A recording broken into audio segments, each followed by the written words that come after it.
उत्तर प्रदेश के बलिया से है, जहां सीएमओ के खिलाफ आयुष चिकित्सकों ने खोला है मोर्चा। Report Rajesh Mishra, Purvanchal press. झोला छाप चिकित्सकों के खिलाफ कार्रवाई के नाम पर आयुष चिकित्सक हुए नाराज। सीएमओ बलिया के द्वारा गठित जांच टीम के द्वारा की जा रही उत्पीड़न की कार्रवाई के खिलाफ आयुष चिकित्सकों ने एक आपातकालीन बैठक का आक्रोश व्यक्त किया। वहीं आयुष चिकित्सकों ने सीएमओ बलिया के द्वारा गठित जांच टीम को अवैधानिक अधिकार क्षेत्र से बाहर भी बताया। उन्होंने बताया कि हमारा अधिकारी क्षेत्रीय आयुर्वेदिक यूनानी अधिकारी बलिया है, हमारा पंजीकरण भी इनके यहाँ रजिस्टर्ड है। आयुष चिकित्सक नेता अरविंद सिंह ने कहा कि एलोपैथिक चिकित्सकों का पंजीकरण एनएमसी नेशनल मेडिकल कमीशन में और आयुष चिकित्सक का भारतीय चिकित्सा पद्धति राष्ट्रीय आयोग में पंजीकरण होता है। जब दोनों पैथोलॉजी अलग अलग है तो दोनों का आयोग भी अलग अलग है। फिर कैसे एक आयोग का व्यक्ति दूसरे आयोग के कार्यों में जांच कर सकता है? अपने पड़ोसी सीएमओ को अपने घर में झांकने की इजाजत नहीं दे सकते। आयोग के द्वारा पूरे देश भर में प्रशासनिक अधिकारियों और मुख्य चिकित्सा अधिकारियों को 2022 में ही पत्र भेजकर सूचित भी किया जा चुका है। डॉक्टरों ने कहा कि अब पानी सिर से ऊपर बढ़ चुका है। सीएमओ की टीम के द्वारा की जा रही उत्पीड़न की कार्रवाई को पुरजोर विरोध किया जाएगा। आवश्यकता पड़ने पर सर्वोच्च न्यायालय, उत्तर प्रदेश के मुख्यमंत्री, प्रधानमंत्री तक अपनी आवाज पहुंचाने का कार्य करेंगे। ऐसी तमाम छोटी और बड़ी खबरों के लिए बने आप हमारे साथ। आप देख रहे हैं पूर्वांचल प्रेस। मैं हूं राजेश मिश्रा। धन्यवाद। नाम है मेरा और मैं आयुष चिकित्सक हूँ, आयुर्वेद का चिकित्सक हूँ। अभी जिला प्रशासन के मौखिक आदेश बलिया के मुख्य चिकित्सा अधिकारी द्वारा एक जांच टीम गठित की गई है, जिसमें एक भी आयुष चिकित्सक नहीं है। उसमें जितने भी चिकित्सक जांच कर रहे हैं, जहाँ जहाँ भी जा रहे हैं, वो सब एमसीआई थोड़ा सा आप लोग साइलेंट रजिस्टर्ड हैं। पहले आज के 10-12 साल पहले आयुर्वेद और यूनानी के डॉक्टरों का भी पंजीकरण सीएमओ कार्यालय में होता था, तो उस समय वो जांच करते थे। हमारी तो बात समझ में आती थी, वो मेरे अधिकारी ने।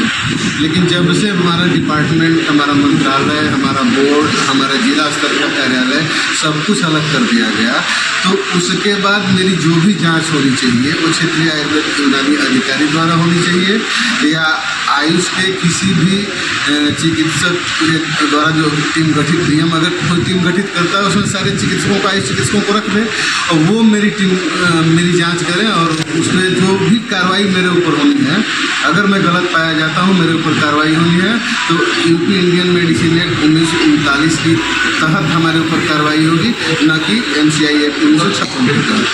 तो आप लोग क्या चाहते हैं?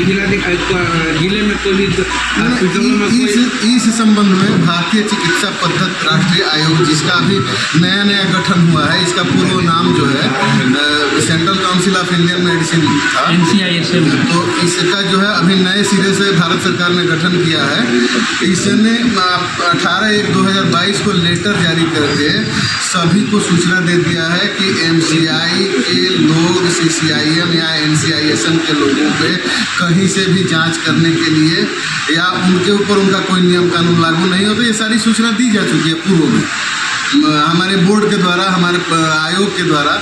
मैं आप लोगों से एक चीज़ पूछना चाहता हूँ, केवल आप लोग उसको मुझे बता दीजिए हाँ या ना में, कि एलोपैथिक चिकित्सक जितने भी हैं, इनका एक आयोग बना हुआ है, उसी समय का ये भी आयोग है।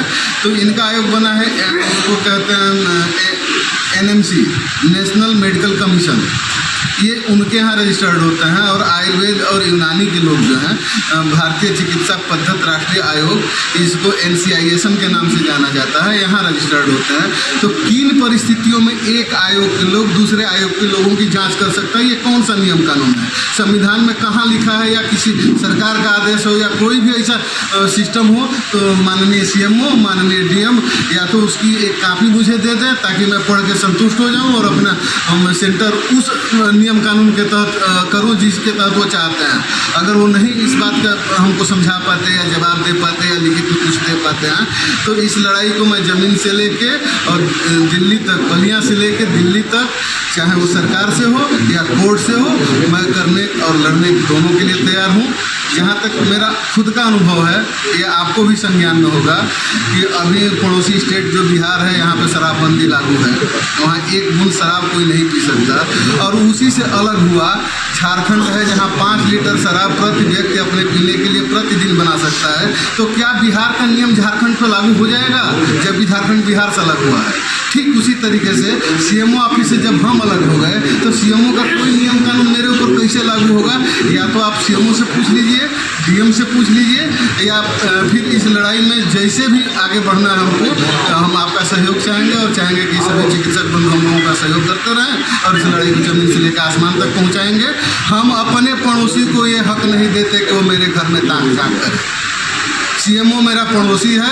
जब बंटवारा हो गया, हम अलग हो गए, तो हमारा घर अलग है, सीएमओ का घर अलग है, और सीएमओ को हम ये अधिकार नहीं देते कि वो हमारे घर में ताक झाँक करे। जिले में कोई भी हॉस्पिटलों में होती है तो जिलाधिकारी सीधे सीएमओ को ही उसके लिए दोषी करते हैं। तो आयुष चिकित्सकों के हॉस्पिटल में अगर कोई कैजुअलिटी होती है तो उसके लिए सीधे सीएमओ को ही जिम्मेदार डीएम मानते हैं। ना, देखिए डीएम साहब कानून के बहुत अच्छे जानकार हैं। डीएम का पद ही होता है कानून जानने के लिए। तो डीएम के सामने सीएमओ द्वारा जो भी कानून प्रस्तुत किया जाता है कि मेडिकल प्रैक्टिस या क्लिनिकल एस्टेब्लिशमेंट एक्ट के तहत ये नियम कानून है, तो डीएम साहब उसको पढ़ लेते हैं और उसी को समझ जाते हैं। और डीएम ने कभी मेरे अधिकारी से कभी पूछा ही नहीं इस संबंध में, और मेरे अधिकारी ने सीएमओ को जो भी लेटर जारी करके बता दिया कि आप आयुष चिकित्सकों के जांच अधिकारी नहीं हैं, अगर इनके खिलाफ आपके पास कोई कंप्लेन आती है तो आप मेरे कार्यालय को प्रेषित करिए और जांच मेरे द्वारा की जाएगी। उस लेटर को बलिया सीएमओ ने अपने पास दबा के रखा है, उस लेटर को कभी डीएम के पास नहीं दिखाया। और 12/6/2023 को उस लेटर की कापी और तमाम और स्टेट के डीओ के लेटर की कापी जो मेरे पास उपलब्ध थी, मैं सीधे बलिया डीएम को भारतीय चिकित्सा पद्धत राष्ट्रीय आयोग के लेटर की कापी और सभी डीओ द्वारा लिखे गए लेटर की कापी बलिया डीएम को 12/6 को अपने हाथों से ले जाके दे दिया है, बाई हैंड और बाई डाक। आपका नाम? मैं डॉक्टर अमरेश सिंह। आज कैसी आपकी बैठक जो है जिला प्रशासन और मुख्य चिकित्सा अधिकारी के प्रताड़ना के विरोध में हम लोग यहाँ बैठे हुए हैं। जो हम लोग जिले के सारे चिकित्सक प्रताड़ित हो रहे हैं। कौन से चिकित्सक आप लोग? हम लोग आयुर्वेद यूनानी चिकित्सक। तो ये सीएमओ की तरफ से कैसी प्रताड़ना हुई? तो वहाँ से डीएम साहब के यहाँ से आदेश हुआ था टीम गठित करके जांच करने का।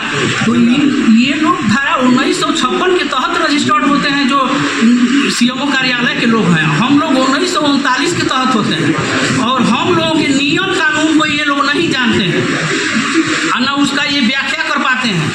तो जो आदमी हमारे नियम और कानून को नहीं जानता है वो आदमी हमारा जांच नहीं ना कर सकता है। 1956 वाले लोग 1939 वाले का जांच नहीं ना कर सकते हैं। कौन जांच करेगा? हम लोगों का आयुर्वेदिक क्षेत्रीय आयुर्वेदिक यूनानी अधिकारी जो जिला में बैठता है, जहां हम लोगों का रजिस्ट्रेशन होता है, वो आदमी हमारा जांच कर सकता है। इस संबंध में जिलाधिकारी को आप लोग अवगत कराए हैं? हाँ, हम लोग 4 लेटर दिए हैं जिलाधिकारी को, मुख्य चिकित्सा अधिकारी को भी दिए हुए हैं। 3 महीना पहले अभी हमारे यहाँ जांच हुआ था, एडिशनल सीएमओ डॉक्टर एस के गुप्ता किए थे, उसका भी हम जवाब दे चुके हैं। उसके बाद भी इन लोगों को समझ में नहीं आ रहा है। आप लोग का मांग क्या है? हमारा मांग ये है कि हमारा अधिकारी हमको फांसी दे दे, हमको जेल में भेज दे। हमारा जांच हमारा अधिकारी करेगा, कोई दूसरा नहीं करेगा। हमारा बाप हमारा जांच कर सकता है, गार्जियन हमारा है। दूसरा आदमी हमारा बाप नहीं बन सकता है और ना हम कोशिश करेंगे, ना उनका कोशिश हम नाकाम करके छोड़ेंगे। वो हमारा बाप नहीं बन सकते हैं। अगर नहीं मानते सीएमओ आप लोगों पर इसी तरीके से या जिला प्रशासन जांच छापेमारी करता रहा तो आगे आप लोग? इसके लिए हम लोग मुख्यमंत्री के पास जाएंगे, इसके पास हम लोग प्रधानमंत्री के पास जाएंगे, इसके लिए हम लोग इलाहाबाद हाई कोर्ट में जाएंगे, इसके लिए हम लोग सुप्रीम कोर्ट तक जाएंगे, लेकिन छोड़ेंगे नहीं किसी भी कीमत पर। हम रहें न रहें, लेकिन ये चीज़ होने नहीं देंगे। आप